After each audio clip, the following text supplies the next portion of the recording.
Well, first of all, the money that's left in the world does not have a lot of places to go. You know, the stock market is bad, and real estate is bad, and pretty much everything else is bad. And film as an investment kind of has always been bad. So in comparison, we now look strangely a lot better.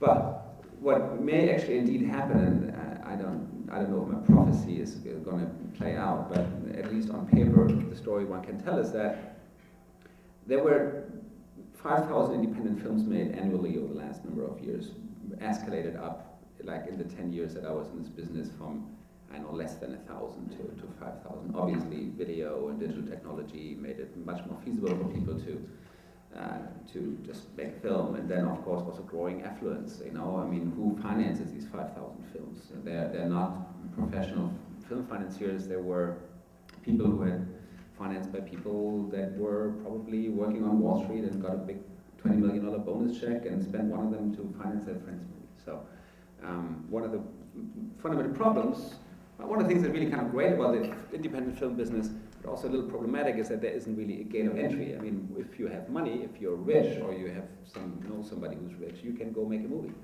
Doesn't mean that that movie should be made.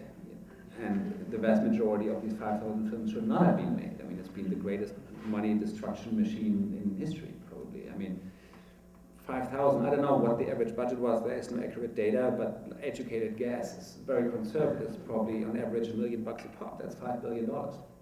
And I mean, 5,000 submissions, what Sundance gets for 16 competition slots, of which on average 5 movies sell for a profit. I mean, it's a ridiculous small margin. Now, I think a lot of these movies will not be made now going forward. I think production volume is going to come down dramatically. By the way, not only in the independent film world, but also in the studio world, because the studios have lost a lot of their third-party financing. The hedge fund and equity fund financing has gone away. Or some instances left deals for a few more years, but it's going to decline. So, long story short, it's pretty fair to say production volume will come down. And then there is sort of the prophecy that demand for film will go up. Because in the last 7 recessions of American history, when things were bad, people went to the movies more than not. Now, that may or may not happen this time around, but when you look at January, I think it was the highest box office month in history. I think $1 billion gross in January alone, when last year was $9.45 billion for the entire year. So maybe it is actually holding true that people go to the movies more when times are bad, because they can't afford the restaurant, they can't afford the concert, the sport event, the theater, which is much more expensive, but they can afford $10 to go to the movies and for 2 hours forget about their worries. So production supply goes down, demand goes up, and what also goes down is the cost of raw materials, because if there's less films being made, there's less actors working, and they will probably cut you a deal, you know. So the raw materials of making film, which are directors and writers and actors, will probably be forced to work for lesser rates. So cost of production may come down. And these are all 3 factors that may just play into our hands, you know. And maybe not, but that argument could be made. And so that's what I'm feeling a little bit. I mean, when I say it's more active, we're talking to investors who are literally people who have still have money left and don't quite know what to do with it. And right now, it looks like film could be a very good option. Well, the tax credit situation is a very particular thing. Films were never subsidized in the United States. They were always subsidized in most other countries of the world. I'm from Germany, and there were always a thing called Filmförderung, where the government gives free loans or even investments that are not recoupable. And most countries of the world have tax credits. Hungary and the UK have 20%. French has got 20%. That didn't exist for the most part throughout my career. The fact that we have any kind of subsidy, and lately quite generous, at least so, is very new. And so if that now goes away again, it feels like, we're just going back to what it was like the past, 80% of the time that I've been in this business.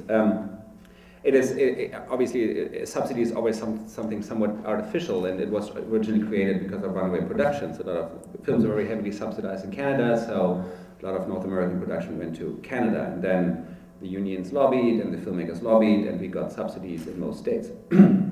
And New York got a very, very generous one with 35%, and it was an incredibly successful program, so successful that the $690 million that were allotted for it, and they were supposed to last until 2013, got spent in a year and a half.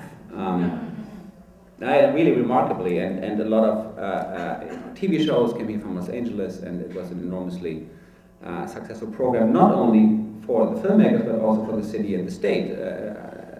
Studies, they did an Ernst & Young study, and apparently for New York State, for every tax dollar that the state spent, $1.50 were spent in the state, but for the city in particular, where of course most production happens, the effect was 1 to 6. For every tax dollar the state and the city gave, $6 were spent in the city. So that's why I'm also still maybe cautiously optimistic, beyond the fact that the state is broke. They actually should continue it, because it's, it actually generates revenue. It's sort of one of the programs that actually is very, very effective. And again, apparently the last budget proposal that was presented, it was not renewed, and I have not given up complete hope that it will be renewed. If it's not getting renewed, there's indeed a great problem, because now, basically as a tax move, California just announced a tax credit, and particularly generously so for television productions that have left California that were to return. So